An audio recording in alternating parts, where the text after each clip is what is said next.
अस्सलाम वालेकुम and good morning. Morning delight में मैं हूँ शरीफा यास्मीन आपके साथ, और आज हम शुरुआत करेंगे कुछ फ़राइज़ के हवाले से बात करेंगे। जब कोई किसान एक बीज जो है वो बोता है तो फिर वो इंतज़ार करता है कि वो पौधे में कन्वर्ट हो, और पौधे में कन्वर्ट होकर फिर वो दरख्त में कन्वर्ट हो। उसके बाद जो उसको अपनी मेहनत का सिला चाहिए होता है वो उसमें से ले लेता है। अब नेचुरली वो जब एक बीज बोता है तो फिर अब उसका फ़र्ज़ क्या है कि उसको सही तरीके से उसकी जो है उसमें पानी डालना है या खाद डालना है, वो तमाम प्रोसेस वो करेगा तो जाके उसको एंड रिज़ल्ट बहुत अच्छा मिल जाएगा।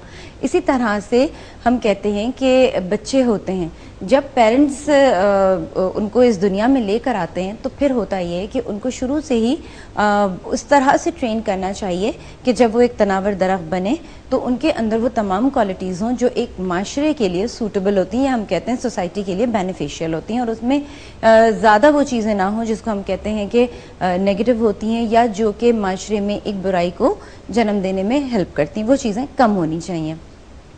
प्लस ये कि सिर्फ और सिर्फ ऐसा नहीं होता, अगर हम फ़राइज़ की बात करते हैं तो फ़राइज़ से कोताही जो है वो अगर पेरेंट्स करते हैं तो प्रॉब्लम होता है। बच्चों पे भी कुछ चीज़ें जो हैं वो फ़र्ज़ की गई हैं, अगर वो अपना पूरा वर्क जो है वो नहीं करते या उन तमाम फ़राइज़ को पूरा नहीं करते तो समझ लीजिए कि एक तवाज़ुन जो है वो बरकरार नहीं रहता। और इसी तरह से घर में मुख्तलिफ लोग होते हैं, आप कहीं काम करने जाते हैं वहाँ पे लोग होते हैं, तो हम सबको चाहिए कि अपना अपना फ़र्ज़ जो है वो प्रॉपर तरीके से पूरा करें और उसमें हम कोई कोताही ना बरतें। अगर हम कोताही करेंगे तो आपने देखा होगा कि बैलेंस आउट हो जाता है, और ज़िंदगी जो है उसका जो नाम है उसका नाम यही है कि आप उसको बैलेंस करके चलें। बहुत सारी चीज़ें होती हैं, हमें सारी चीज़ें बैलेंस भी करनी होती हैं और देखना भी पड़ता है कि क्या चीज़ सही है, क्या चीज़ गलत है, ये मुझे करना चाहिए, मुझे नहीं करना चाहिए। जब आप इसमें फ़र्क समझ लेंगे तो मेरे ख्याल से ज़िंदगी बहुत ज़्यादा आसान हो जाती है। हमारे साथ इस वक्त मुबश्शिर साहब मौजूद हैं, आइए इनसे मिलते हैं। अस्सलाम वालेकुम। वालेकुम अस्सलाम व रहमतुल्लाह। क्या हाल है मुबश्शिर साहब? अल्हम्दुलिल्लाह रब्बिल आलमीन। आप खैरियत से? अल्लाह का शुक्र, बिल्कुल ठीक ठाक खैरियत से। अच्छा, फ़र्ज़ के हवाले से अगर कुछ कहना चाहें तो बता दीजिए। बिल्कुल, फ़र्ज़ है और फ़राइज़ को सही, आपने बिल्कुल दुरुस्त फरमाया कि फ़राइज़ मनसबी को सही तौर पर अदा करना चाहिए, क्योंकि अगर हमने इसमें गफलत बरती और कोताही बरती तो यकीनी तौर पे कुछ अरसे के बाद उन मामलात में हम खुद परेशान हो जाते हैं। बिल्कुल। और तमाम को, चाहे वो छोटे हों या बड़े हों, इस वक्त की अहम ज़रूरत यह है कि अपने तमाम फ़राइज़ को खुश असलूबी के साथ अदा कर दिया जाए। पूरी कोशिश करनी चाहिए उसको अदा करने में। जी हाँ, बिल्कुल। और अगर हमने कोताही की है तो यकीनन मकाफ़ात अमल है, वो रिटर्न आपको ज़रूर मिलेगा। हाँ बिल्कुल। और कुछ चीज़ें तो हमें इस दुनिया में मिल जाती हैं, कुछ जो है वो बात के लिए उठा के रख दी जाती हैं। तो जो बात के लिए उठा के रखी जाती है बड़ी मुश्किल होती है, हम तो कहते हैं यहीं पर हो और खत्म हो, यहीं पर सामने आ जाता है। हाँ। और ये माशरे में बिगाड़ का जो पहला अंसर है वो यही है कि हमने अपने फ़राइज़ से चश्मोपोशी इख्तियार कर ली है, और ना तो फ़राइज़ को सही तौर पे हम अदा कर रहे हैं और ना वादों को सही तौर पे हम निभा पा रहे हैं। यानी कि किसी से कोई हमने वादा किया तो उसको भी हमने निभाने की कोशिश नहीं की, बल्कि उसको अपना मतलब निकालने के बाद पसे पूछ डाल देते हैं। तो इन तमाम मामलात की वजह से भी हमारे जो आगे के मामलात हैं, मुस्तकबिल के जो मामलात हैं, उनमें बड़ा बिगाड़ पैदा हो जाता है। सही। चाहे आप किसी ऑफिस के अंदर हो, चाहे आप अपने घर पे हों, अपने ख़ानदानी मामलात हों, अपने कारोबार बिजनेस में हो, तो अपने फ़राइज़ अदा करना आपकी लाजमी ज़िम्मेदारी है। सही, बिल्कुल सही बात है। और जहाँ तक ये बात होती है कि आप जो हैं वो एक प्रॉपर तरीके से अपनी लाइफ को गुजारें, और अगर किसी से आपने कोई वादा किया तो उसको पूरा कर दें। साथ साथ हम ये कहते हैं कि बहुत सारी चीज़ों से आपको होशियार भी रहना पड़ता है। बहुत सारे लोग ऐसे भी आते हैं जो आपसे मुख्तलिफ़ किस्म की बातें भी कर रहे होते हैं। आपको खुद समझना पड़ेगा कि क्या चीज़ें सही हैं और क्या चीज़ें गलत हैं। जो चीज़ें आपको गलत लगती हैं आप उसको बिल्कुल छोड़ सकते हैं, लेकिन जो चीज़ें अच्छी हैं आप उसको कंटिन्यू कर सकते हैं। इंसान जब किसी से मिलता है तो उसके बिहेवियर से पता चल जाता है कि जी वो किस तरह का इंसान है, आया कि इससे बात करनी चाहिए, आया कि इससे मिलना चाहिए, नहीं मिलना चाहिए। तमाम फैसले हम उसी वक्त कर लेते हैं। लेकिन कभी कभी ऐसा भी होता है कि जी हम कहते हैं कि एक ज़िंदगी गुजर जाती है और आपको सामने वाला समझ ही नहीं आ रहा होता, और जब समझ आता है तब बहुत देर हो चुकी होती है। हमारे साथ एक कॉलर मौजूद है। हेलो, अस्सलाम वालेकुम।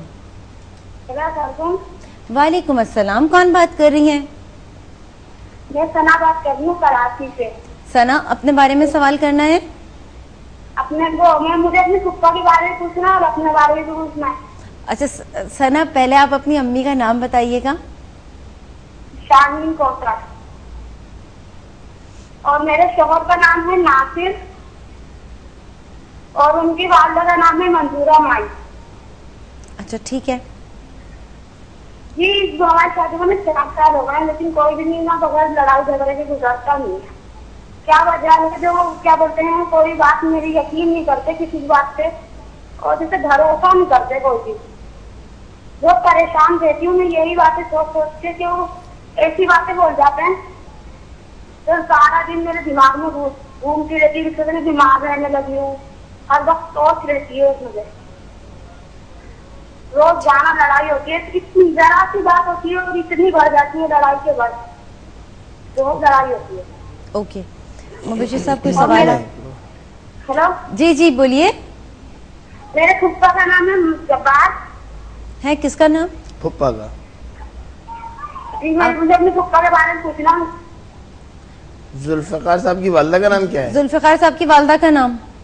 आपकी लाइन ड्रॉप हो गई, आई एम सॉरी। आपने अपने बारे में जो सवाल किया उसका जवाब हम आप तक पहुंचा देते हैं।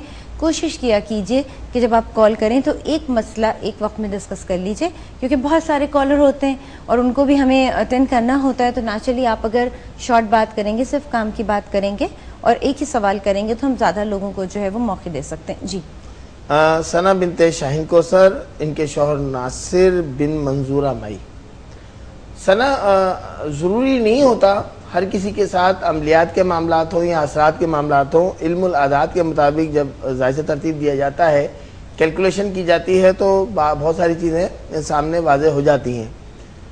अल्हम्दुलिल्लाह आपके घर के अंदर कोई ऐसे अमलियात या असरात ना तो आप पर आ रहे हैं, ना ही नासिर साहब जो आपके शौहर हैं, हस्बैंड हैं, उनके ऊपर कुछ ऐसा मामला आ रहा है। ज़ाहिरी इख्तिलाफात तो हैं, यानी कि शख्सी इख्तिलाफात हो सकते हैं, आपकी बात वो नहीं समझ पा रहे या आप उनको एक्सप्लेन नहीं कर पाती। घर के अंदर कुछ माहौल को साजगार बनाना बेइंतहा ज़रूरी है। आपके देखें बहुत सारी अभी इंट्रो के अंदर हमारी शगुफ्ता ने, हमारी बहन ने ये कहा था कि कुछ लोग तो पहली मुलाकात में ही जाहिर हो जाते हैं कि किस कमाश के हैं, और कुछ लोगों के बारे में कई साल तक पता नहीं चल पाता, अंदाज़ा नहीं हो पाता कि उनकी आदत और अतवार क्या है। बिल्कुल मैं इस बात से मुत्तफिक अपनी बहन से नहीं होऊंगा, शगुफ्ता से, क्योंकि ये दौर कंप्यूटराइज दौर है, बहुत जदीद दौर में हम लोग और आप जिंदा हैं इस दौर में। तो यहाँ छोटे कमसिन बच्चे भी, मैं एक मुहावरतन कहता हूँ, ऐसा नहीं है कि मैट्रिक पास हो रहे हैं, यानी कि इतने फास्ट हैं कि हमारे दौर के अंदर वो बातें नहीं हमें मालूम हुआ करती थी जो आज हमारी औलाद, हमारे बच्चे जो हैं उन बातों को समझ लेते हैं और हमसे वो क्वेश्चन करते हैं, सवाल करते हैं मुख्तलिफ मौज़ूआत पर। जबकि उस जो उनकी उम्र हमने गुजारी है, उस उम्र में हमें इतना शऊर नहीं था। तो इंफॉर्मेशन का जो टेक्नोलॉजी का दौर है ना, वो है, ये बहुत वास्ट हो गया है। मीडिया भी बहुत वास्ट हो गया है। कंप्यूटर साइंस ने बहुत ज़्यादा तरक्की कर ली है। तो थोड़ी सी मुलाकात के अंदर, थोड़ी देर की मुलाकात के अंदर सामने वाले के आदत व अतवार और उसके नेचर जो है ना, हमें पता चल जाती है। मेरी बहन सना, अपने लहजे को नरम कर लो। अगर ज़िंदगी आप कामयाबी से गुजारना चाहती हो, मेरी दुआ है अल्लाह ताला आपके घर को शादो आबाद करे, आपके ज़ोजैन में जो इख्तलाफात हैं वो दूर हो जाएं, परवरदिगार आप पे रहम और करम करे। तो अपने लहजे को नरम करना आपको पड़ेगा। जब दो फरीक़ैन किसी बात पर तकरार करते हैं तो एक को खामोशी इख्तियार करनी लाजमी है। अगर दोनों ही हाइपर होते रहेंगे तो फिर लड़ाई के बढ़ जाने का अंदेशा बढ़ जाता है, मामला ख़राब हो जाते हैं। मोहब्बत के हवाले से जो जायज़ उमूर के अंदर ये वजीफ़ा काम आता है वो मैं आपको बता देता हूँ, लेकिन थोड़ी सी अपनी आदत आपको भी बदलनी पड़ेंगी। नाराज़ नहीं होइएगा, मेरी आप बहन है, इस वजह से मैं आपको समझा रहा हूँ।